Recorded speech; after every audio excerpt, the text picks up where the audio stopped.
शं वरुणः शन्नो भवत्वर्यमा शन्न इन्द्रो बृहस्पतिः शन्नो विष्णुरुक्रमः ॐ शान्ति शान्ति शान्तिः।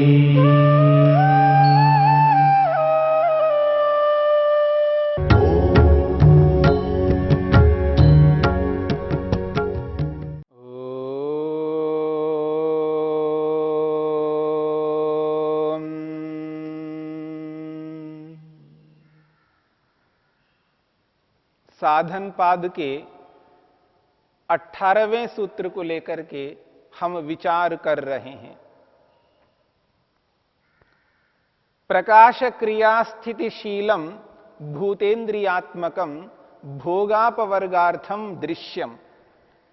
महर्षि पतंजलि ने दृश्य के स्वरूप को स्पष्ट करते हुए पहला विशेषण दिया है प्रकाश क्रिया स्थितिशीलम दृश्यम। कैसा ये दृश्य? प्रकाश क्रिया और स्थिति स्वभाव वाला है। फिर कहा भूतेन्द्रियात्मकम, भूतेन्द्रियात्मकम दृश्यम। यह दृश्य यानी ब्रह्मांड भूतात्मक और इंद्रियात्मक है।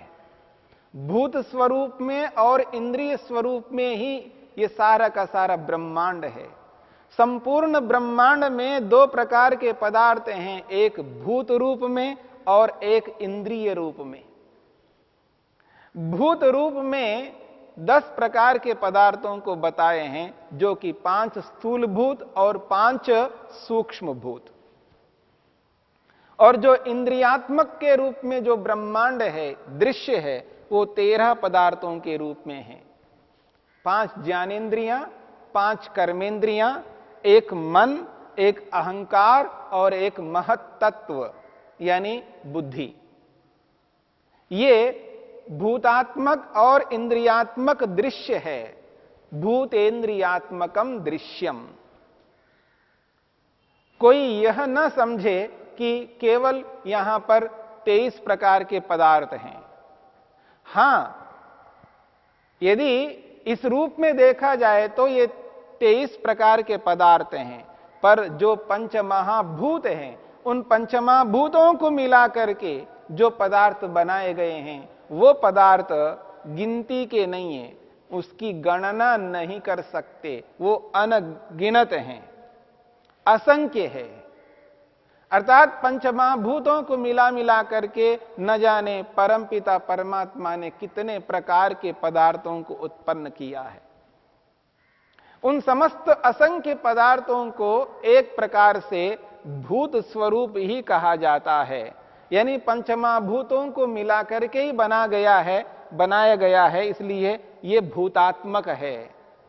चाहे वो पहाड़ हो, चाहे वो वृक्ष वनस्पतियां हो, चाहे वो प्राणियों के शरीर हो, चाहे वो सूर्य नक्षत्र आदि पदार्थ हो, ये सब के सब पंचमहाभूतों से उत्पन्न हुए हैं। इसलिए ये पंच तत्व कहलाते हैं, 5 तत्वों से उत्पन्न हुए हैं। तो भूतेन्द्रियात्मकम दृश्यम। महर्षि वेदव्यास ने एक प्रश्न किया है, तत्तु न अप्रयोजनम। क्या ये संपूर्ण ब्रह्मांड, ये दृश्य बिना प्रयोजन के है? तो कहते हैं नहीं, अपितु प्रयोजनम उररीकृत्य प्रवर्तते। प्रयोजन को सामने रख के प्रवृत्त होता है ये दृश्य। परमपिता परमेश्वर ने इस संपूर्ण ब्रह्मांड को बनाया है और परमपिता परमेश्वर सर्वज्ञ हैं, ज्ञानी हैं, विवेकी है। और एक साधारण व्यक्ति, लोक में कहा जाता है, एक पागल व्यक्ति भी बिना प्रयोजन के प्रवृत्त नहीं होता। एक साधारण से साधारण व्यक्ति भी बिना प्रयोजन के कोई भी कर्म नहीं कर सकता। परमपिता परमेश्वर सर्वज्ञ हैं, सर्वज्ञानी हैं, ऐसे परमपिता परमेश्वर ने इस सुंदर ब्रह्मांड को उत्पन्न किया है, इस दृश्य को हमारे समक्ष रखा है, ये भला बिना प्रयोजन के कैसे हो सकता है। इसलिए महर्षि वेदव्यास कहना चाहते हैं, भोगापवर्गार्थम तदृश्यम पुरुषस्य इति। पुरुष यानी आत्मा, हम जीवात्माओं के भोग और अपवर्ग के लिए ये सारा का सारा दृश्य ब्रह्मांड को उत्पन्न किया है। भोगापवर्गार्थम दृश्यम, दृश्यम का ये तीसरा विशेषण है कि भोग अपवर्ग स्वरूप वाला ये दृश्य है, यानी भोग को देने वाला और अपवर्ग को देने वाला ये ब्रह्मांड है। ये संसार केवल भोग को नहीं देता, ये संसार अपवर्ग को भी देता है। इस संसार में रहने वाला यदि कोई भी मनुष्य केवल भोग को प्राप्त करता है, वो कभी अपने प्रयोजन को पूर्ण नहीं कर सकता। इसलिए ये संपूर्ण ब्रह्मांड दो प्रयोजनों को ध्यान में रख करके है, तो इन दोनों प्रयोजनों को प्रत्येक मनुष्य को प्राप्त करना है। और व्यक्ति केवल भोग को ही अपना प्रयोजन मान करके जी रहा है, इसी कारण वो दुखी है, संतप्त है, पीड़ित है, क्लेशित है। इन क्लेशों से, संतापों से, दुखों से छुटकारा पाना चाहते हैं तो इस दूसरे प्रयोजन की ओर आकृष्ट होना होगा, दूसरे प्रयोजन को भी समझना होगा। जहां भोग को समझने का प्रयत्न करते हैं, भोगों को प्राप्त करते हैं, वहां अपवर्ग को भी समझना है। इसलिए महर्षि वेदव्यास कहते हैं, भोगापवर्गार्थम तदृश्यम पुरुषस्य इति। भोग और अपवर्ग के लिए ही यह दृश्य है। अब यहां पर दो शब्द आए हैं, भोग और अपवर्ग। भोग को भोग क्यों कहते हैं? आखिर यह भोग है क्या? संसार में भोग शब्द का प्रयोग विपुल मात्रा में होता है, सब जानते हैं भोग क्या है।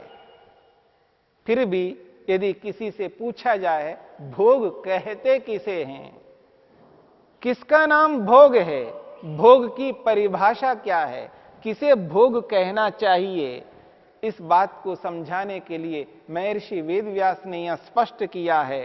भोगः, भोग का अर्थ कह रहे हैं, तत्र इष्ट अनिष्ट गुण स्वरूप अवधारणम अविभागापन्नम भोगः इति। भोग की परिभाषा करते हुए महर्षि वेदव्यास स्पष्ट करते हैं, ये जो भोग है वो कहते हैं इष्ट अनिष्ट गुण स्वरूप अवधारणम अविभागापन्नम भोगः। संसार में एक है इष्ट और एक है अनिष्ट। इष्ट कहते हैं सुख को और अनिष्ट कहते हैं दुख को।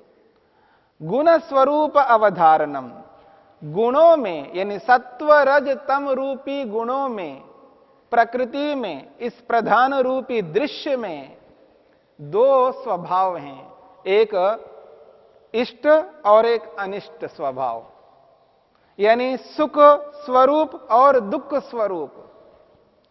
तो इष्ट का अर्थ सुख है, अनिष्ट का अर्थ है दुख।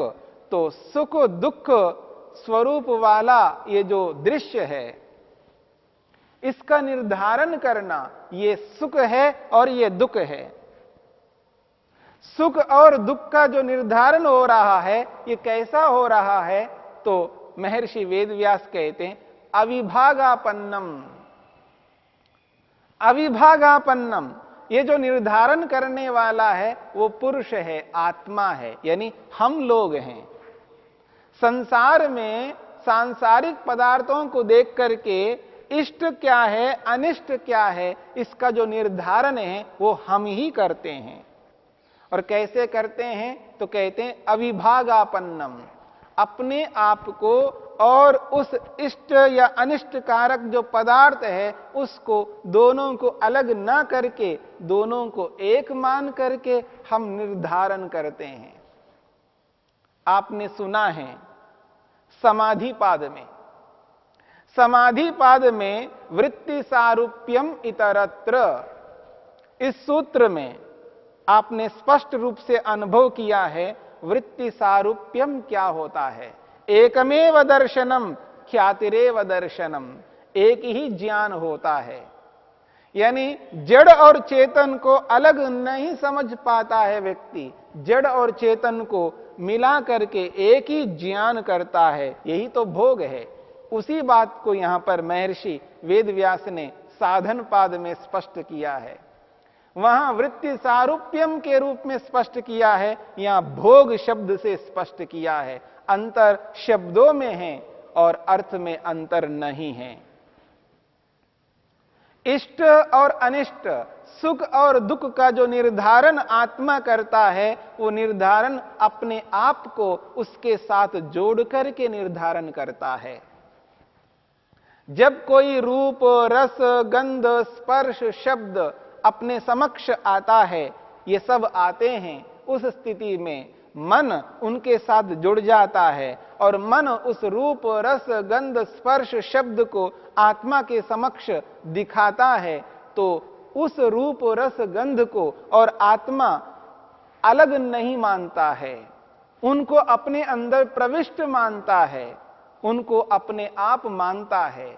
अर्थात एक ये भी उदाहरण देकर के समझाया गया था, स्फटिक मणि, बिल्लोर पत्थर, या यूं कहिए दर्पण, मिरर। जब व्यक्ति दर्पण के सामने खड़ा होता है, दर्पण के सामने खड़ा होता है, तो उसका जो चेहरा है वो दर्पण में दिखाई देता है। वो दर्पण दर्पण नहीं रहता है, वो दर्पण ही चेहरा बन जाता है। मेरी बात को समझने का प्रयत्न करना। इसलिए महर्षि वेदव्यास ने एक उदाहरण दिया है स्फटिक मणि का, बिल्लोर पत्थर का। उस स्फटिक मणि के सामने गुलाब के फूल को रख दिया है। वो स्फटिक मणि के रूप में नहीं रहता, मानो वो ही गुलाब का फूल है। स्फटिक मणि में गुलाब फूल का जो चित्र आ जाता है, अब वो भी गुलाब का फूल बन गया है। यही स्थिति आत्मा के समक्ष होती है। जब मन के अंदर रूप, रस, गंध, स्पर्श, शब्द जब ये आते हैं, जब आत्मा देखता है उनको और अपने आप को अलग अनुभव नहीं कर पाता। मानो कि व्यक्ति शरीर को देख करके और आत्मा को, शरीर को अलग नहीं मानता। आत्मा को मैं अनुभव कैसे कर पाएगा जब उसको शरीर ही दिख रहा हो। यानी दर्पण के सामने खड़ा होकर के व्यक्ति ये मानता है मैं ऐसा हूं, ये मैं कौन है, ये तो शरीर है, मैं तो ऐसा नहीं हूं, मैं शरीर नहीं हूं। लेकिन शरीर को ही वो मैं मानता है, आत्मा मानता है। ठीक इसी प्रकार से यहां पर कहा जा रहा है इष्ट अनिष्ट गुण स्वरूप अवधारणम अविभागापन्नम भोगः। ये जो सुख दुख गुणों का जो स्वरूप है, गुणों का जो स्वभाव है, उसका जो निश्चय है, अवधारण है, वो अविभागापन्नम, वो आत्मा को और उनको अलग ना करके उनको एक मान करके निश्चय अवधारण करता है, यही भोग है। इसलिए व्यक्ति को दुख होता है। जब रूप नहीं मिलता है तो दुख होता है, रस नहीं मिलता है तो दुख होता है, गंध नहीं मिलती है तो दुख होता है, स्पर्श नहीं मिलता है, शब्द नहीं मिलता है तो व्यक्ति को दुख होता है। इसलिए होता है क्योंकि वो अपने में आरोपित करता है। मानो उसको लगता है कि रूप मुझ में आ रहा है, वो रस मुझ आत्मा में प्रवेश हो रहा है, ऐसा मानता है, उसको अपना अंग बनाता है। इसलिए उसको जब वो नहीं मिलता है तो दुखी होता है, संतप्त होता है। इसी का नाम भोग है। महर्षि वेदव्यास कहना चाहते हैं फिर अपवर्ग क्या है, अपवर्ग किसको कहते हैं, मुक्ति किसको कहते हैं, मोक्ष किसको कहते हैं? तो कहते हैं भोक्तु स्वरूप अवधारणम अपवर्ग। भोक्तु जो भोगने वाला है, जीवात्मा है, जब जीवात्मा अपने स्वरूप का अवधारण करता है, केवल अपने निज स्वरूप का निश्चय करता है, वही तो अपवर्ग है। पर वो ऐसा नहीं कर पाता है, यही बंधन का कारण बनता है। स्वयं का अवधारण नहीं करता, भोक्ता आत्मस्वरूप का निश्चय नहीं कर पाता है, और वो जो कुछ भी निश्चय करता है वो जड़ और चेतन को मिला करके निश्चय करता है। मैं ऐसा हूं अर्थात शरीर को ही मैं अनुभव करता है। जैसे शरीर को मैं अनुभव करता है, ऐसे ही रुपये को, सोने चांदी को, जमीन को और नाना प्रकार के भौतिक पदार्थों को और अपने आप को अलग नहीं कर पाता। इसीलिए जब ये भौतिक पदार्थ विनष्ट हो जाते हैं तो व्यक्ति अपने आप का विनाश मानने लगता है। जब मकान टूट फूट जाता है, आए मैं टूट फूट गया हूं, मेरे में हानि हो गई है, पैसा डूब गया है, तो समझता है मैं डूब गया हूं। इसलिए व्यक्ति इन जड़ पदार्थों को और अपने आप को अलग कर नहीं पाता है, जबकि आत्मा में कोई अंतर नहीं आता। आत्मा जैसा है वैसा ही रहता है, उसमें कोई परिवर्तन नहीं हो सकता। इसलिए महर्षि वेदव्यास ने यहां पर स्पष्ट किया है कि भोग किसे कहते हैं और अपवर्ग किसे कहते हैं। भोग और अपवर्ग इन दोनों की परिभाषाएं की है। अपवर्ग का अर्थ बताया है जब भोक्ता जीवात्मा केवल अपने स्वरूप का अवधारण निश्चय करता है, यही अपवर्ग है, यही मुक्त होना है। क्योंकि संसार से उसमें पृथकत्व होता है, संसार से पृथक होना बनता है। और भोग उसे कहते हैं जो इष्ट अनिष्ट, जो गुणों का, प्रकृति का स्वभाव है, उसका जब निश्चय करता है तो अविभागापन्नम, अपने आप को उनसे अलग ना करके दोनों को मिला करके वो निश्चय करता है, यही भोग है। इसलिए महर्षि वेदव्यास कहना चाहते हैं, तयो द्वयोः अन्य दर्शनम नास्ति। द्वयोः अन्य दर्शनम नास्ति। संसार में इन दोनों दर्शनों से अलग और कोई तीसरा दर्शन नहीं है। दो ही प्रकार का ज्ञान, दो ही प्रकार की अनुभूतियां आत्मा को हुआ करती हैं। एक अनुभूति, एक दर्शन है भोग का और एक दर्शन है अपवर्ग का। इस दुनिया में जितने भी दर्शन होते हैं वो दो ही प्रकार के दर्शन हैं। एक भोग का दर्शन है, एक अपवर्ग का दर्शन है। हां, भोग का जो दर्शन है वो एक दो प्रकार का नहीं है, वो असंख्य प्रकार का दर्शन है। इसलिए इस संपूर्ण ब्रह्मांड में जितनी भी अनुभूतियां हो रही हैं वो भोग के रूप में हो रही हैं। ये भोग रूपी दर्शन एक है और अपवर्ग रूपी दर्शन दूसरा है। इसलिए कहा जा रहा है द्वयो अन्य दर्शनम नास्ति। इन दो दर्शनों से तीसरा और कोई दर्शन इस संसार में नहीं है। ये दो ही प्रकार का दर्शन है, भोग वाला और अपवर्ग वाला।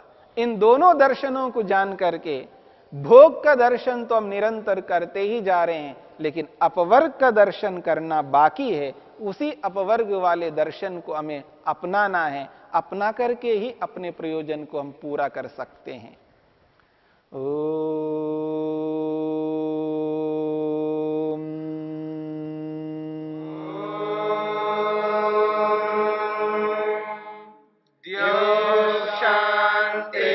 शांतिरंतरिक्षं शांति पृथिवी शांतिरापः शांतिरोषधयः शांतिः वनस्पतयः शांतिर्विश्वे देवा शांतिर्ब्रह्म शांति सर्वं शांति शांतिरेव शांति क्षमा शांतिरेधि। ओम शांति शांति शांति।